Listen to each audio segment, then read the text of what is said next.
Marie, vous avez été contactée par Jean-Christophe Gérez, c'est un Montpelliérain et il vous a écrit à l'adresse rmc.vous@rmc.fr. Jean-Christophe est forestier, il nous a écrit en désespoir de cause parce qu'en fait son immeuble dans le centre-ville de Montpellier, près de la gare, il y a un point de collecte avec pour les ordures ménagères, il y a 2 bacs pour toute la rue, c'est clairement pas assez.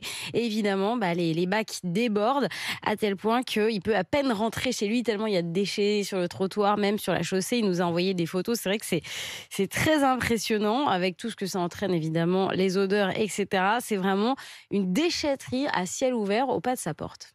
Quand on voit les bouteilles de lait éclatées et les œufs sur le trottoir et qu'on arrive de l'école avec nos enfants ou ne serait-ce que quand on invite nos amis à la maison, on a honte. Et vous voyez, aujourd'hui, on est dans un combat où on ne peut pas louer, on ne peut pas inviter, on a honte, sans compter que on est obligé de se déchausser devant chez nous parce qu'on s'imagine marcher dans ces bactéries, dans ces choses-là.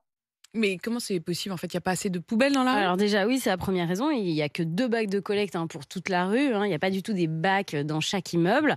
Et puis ils sont pile devant l'immeuble de Jean-Christophe. Il y a aussi énormément d'enseignes de restauration rapide maintenant, vous voyez, à Montpellier qui ont ouvert, donc il y en a au moins 8 ou 9 dans sa rue. C'est vraiment du fast-food avec que de la livraison et ils produisent énormément de déchets. Il y a aussi des artisans qui déposent leur gravat. Mais le principal responsable d'après lui, c'est le maire PS de Montpellier qui dirige la ville avec les écologistes. Jean-Christophe a tout fait pour interpeller la mairie depuis plus d'1 an. Il a écrit des courriers, il a fait des requêtes, il a demandé la mise en place de bacs enterrés un peu plus loin. Il a demandé à ce que les bacs soient déplacés, à ce qu'il y ait plus de passages pour la collecte. Mais rien ne se passe. Dans son dernier courrier de novembre, la ville explique bien qu'aucun autre endroit ne peut être utilisé. Et depuis, pas de nouvelles. On est quand même dans une métropole écologiste, en mettant en place des voies de circulation pour les vélos et aussi sur des bacs de permis de végétaliser pour que les façades soient embellies de jasmin et de chèvrefeuille. C'est vraiment la déontologie du maire actuel. Mais aujourd'hui, quand on regarde les photos, on ne comprend pas. Voilà. Donc, c'est une incompréhension envers la métropole.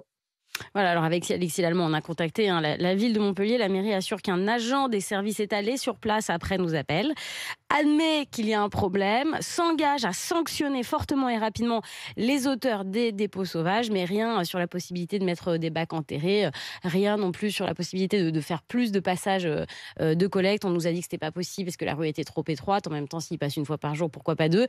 Mais voilà, pour l'instant, il n'y a pas d'engagement ferme. Le seul engagement qu'on a obtenu, c'est de sanctionner fermement les responsables des dépôts sauvages assez rapidement. Voilà, Jean-Christophe est évidemment content que la mairie s'engage à prendre le problème en main. Vous remontrez peut-être un peu à la charge. Exactement. Pour l'instant, il est un petit peu sceptique quand même. Il attend de voir pour le croire. On ne le lâchera pas.